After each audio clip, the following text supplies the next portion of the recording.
சப்தம் திரைப்படத்தோட திரை விமர்சனத்தை பார்க்கலாம் வாங்க.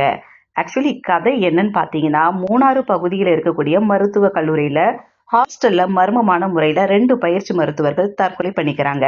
இதை கண்டுபிடிக்கிறதுக்காக மும்பையில பேய் ஆராய்ச்சியாளரா இருக்கக்கூடிய ஆதியை வரவழைக்கிறாங்க கல்லூரி நிர்வாகம்.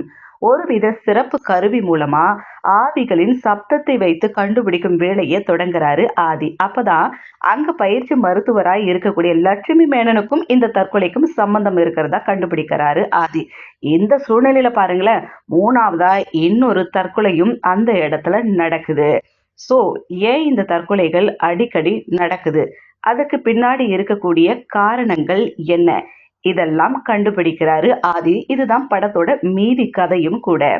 ஈரம் படத்தில் தண்ணீர் மூலம் வித்தியாசமாக பேயை காட்டியிருந்த இயக்குனர் அறிவழகன் இந்த படத்துல சப்தம் மூலமா பேய் வருவத காட்டியிருக்கிறாரு. அதுவும் பார்க்கிறதுக்கு நல்லாதான் இருக்குது. வழக்கமான பேய் படம் என்று இல்லாமல் ஒரு கான்செப்டை கையில் எடுத்து அதுக்கு தேவையான ஜஸ்டிபிகேஷனை தன்னுடைய ஆராய்ச்சி மூலமா திரைக்கதையில ஆதாரத்தோட சொல்லி இருக்கிறாரு இயக்குனர். ஹாரர் படமா, உடனே கூப்பிடுங்க ஆதிய அப்படின்னு சொல்ற அளவுக்கு ஆதியோட முக பாவனைகள் எல்லாம் பேய் படத்துக்கு ஏற்ற மாதிரியே பொருந்திடுது. அந்த அளவுக்கு பெர்ஃபெக்டா நடிச்சிருக்கிறாரு ஆதியும் கூட. அதே போல கதாநாயகிக்குள்ள பேய் புகுந்துடும்ட்டு இயக்குனர் சொன்னால் அதுக்கேற்ற உடல் மொழியை அவங்க வெளிப்படுத்தணும்ல. அந்த வேலையை லட்சுமி மேனன் சூப்பராவே பண்ணியிருக்கிறாங்க. அதோட படத்துல எதிர்பார்க்காத முக்கியமான கேரக்டர்ல சிம்ரனும் லைலாவும் கலக்கி இருக்கிறாங்க.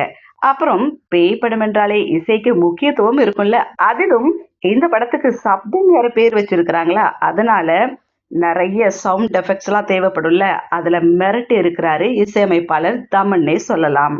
ஹாரர் படத்துக்கு தேவையான போட்டோகிராஃபியை அழகாக கொடுத்திருக்கிறாங்க.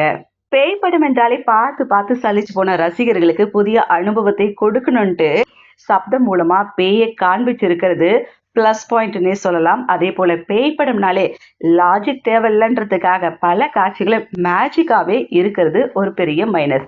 அதே போல என்னதான் இயக்குனர் ஆராய்ச்சி செய்து சப்தம் மூலமா பேய் வரும் சொன்னாலும் வழக்கமாக பழிவாங்கும் பேயை பார்த்து பழகிய ரசிகர்களுக்கு கொஞ்சம் கனெக்ட் ஆகல சப்தம்னே சொல்லலாம். ஸோ டோட்டலி ஒரு முறை தாராளமா போய் பார்த்துட்டு வாங்க இந்த படத்தை.